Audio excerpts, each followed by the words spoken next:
What's up, guys? Mikey in the building. Wanted to go over a couple of plays that I actually avoided today. I really thought they were great short setups. In fact, I know they're great short setups. I knew a lot of shorts who were trading them, right? With that being said, without this visualization of the book map, it's very, very difficult to see what's going on, to have an idea of the games and how they're being used, right? With this right here, we are able to see right away that there is a consistent offer over here. Then you can start seeing the games of how they're utilizing the bids and then when they are pulling them. Okay? Really important though, the daily. The daily is everything. Okay? It's important to really understand the structure of the daily and then also see the volume that's trading with it over and over. Okay? I want to explain something. This is the average volume right here. And I see a lot of people, they just do not pay attention to this. Okay? So if you see the average volume right here, I marked today's volume. This is today's volume, and these are the actual days that it actually was cranking, making new highs, breaking out of the daily, trying to reclaim. You know, that's the average volume. All right. This is very backside. This is backside, maybe until we start seeing some of this volume or maybe some of this volume. Okay. We quickly saw how this thing started to fade when it started to lose this type of volume. Okay, they kept it really tight on this day. All right, consolidated. This volume came in, and so on. Okay, my point is pay attention to structure. Volume is an important key to structure all the time, right? If you're watching this, right off the rip, if this is setting up, right, you gotta draw your zones. I have pre-existing zones on here, but you gotta draw your zones, and these breakdowns are important, especially this area right here. This is key, right? If you draw a quick zone, takes guys, it'll take you 2 seconds. Boom, you can run it straight across right here, and I'm just tapping this breakdown and tapping the first candle that tried. As you can see, this is a pre-existing zone that I had that was on the daily, more like intraday because it's for me it's white. Okay, color code your stuff. Start getting to a routine. Do yourself a favor. Whew. As this is tapping this, price action is not re-breaking this.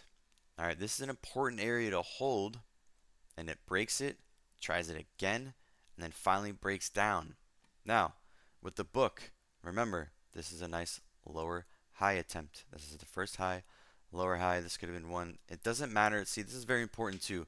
Guys, lower highs, you know, technically, this whole area to me is a lower high because all this is doing is breaking it by a few pennies. It has no value to me. It doesn't stand because it's not closing above it or breaking out. Okay, there's a huge difference. That's my opinion on it, but basically localize this whole entire area of like, hey, this is pretty much, this is the high. If it's not breaking it, it's not showing the volume that needs to come with it. So, okay, boom. All right, the book. This is beautiful. Again, they have this offer consistently on the ask, which is the offer. Okay. Now, as you see this, they're starting to use these bids, maybe to potentially attract buyers, maybe think that it's strong. This is a great sideways flag right here. Okay.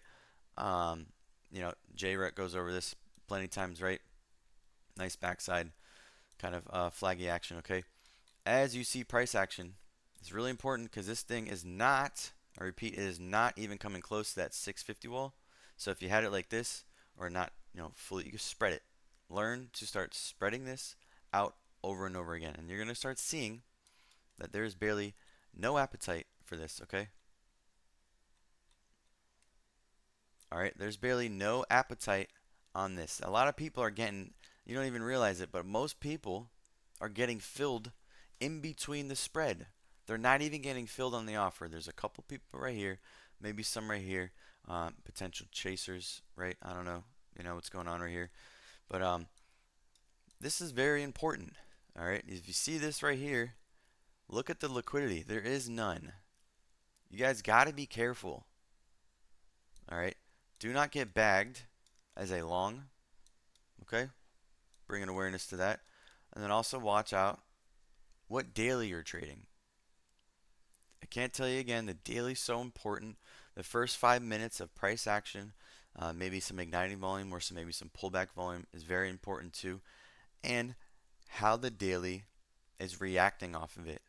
All right, is it creating a a lower high? Oops. Is it not repeating that or doing this again? Is it actually sustaining and building? Because if it's not, right, eventually things are going to break these previous bids, right? This is a front runner.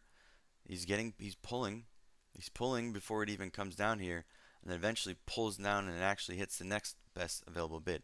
Okay. As you can see, this action right here too, they try to hold this again. Look at this. This is another lower high. Phenomenal. Okay. I wanted to go over Wheeler too because I thought this was a great one. Uh, you know, for the guys who actually caught this down here and actually caught these great reads, this is where it's trappy. This is again another sideways potential flag. Okay, but what's really important here again is that this offer comes in, and now the appetite for this is very minimal.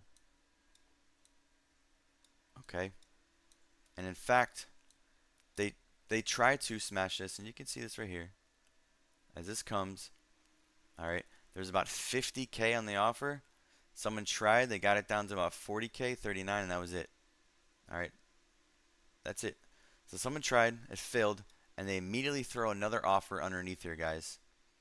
And look what happens. Things start to break down. But why? There's no liquidity. There's no bidders. There's nothing else supporting this. And when there was, this is a spoof or a front runner that eventually got filled into and dumped. Cool. Um, this one too. All right. These bids, got to pay attention to how structure is being made and how it is being used.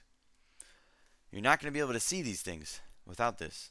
You can guess, you can actually look at level 2, that's fine. I know I've been doing it for a while, but this really helps. It helps so much. Builds confidence. It really shows you what's going on behind the scenes. You don't have to guess. This is the best thing that I've ever seen in my entire life in trading. And I don't say that lightly. I wish I only had this thing when I first started. I wish there was another Mikey out there saying, "Hey, learn from this first." But it's cool. I got it now, and I've been working and studying my butt off. So, guys, that's all I want to go over. I thought that was two great uh, toppings or short structures on the bookmap, right? It's everything that you know that you're probably seeing without seeing everything behind the scenes, right? So, really, I didn't only just do this for shorts. I did this for longs. Okay, it's very important to see when things are pretty much topped out, right? And if things start to have this type of structure on the end of the move, when it pulls back and tries to bounce, hey, this might be the top. Maybe I should lock in more profits. Maybe I should leave it alone. All right, super, super important, guys. I'm going to go over my beautiful, phenomenal AVRA trade, ARAV trade. I'm sorry. That thing was the best long I had today. All right, much love. Peace out, Mikey.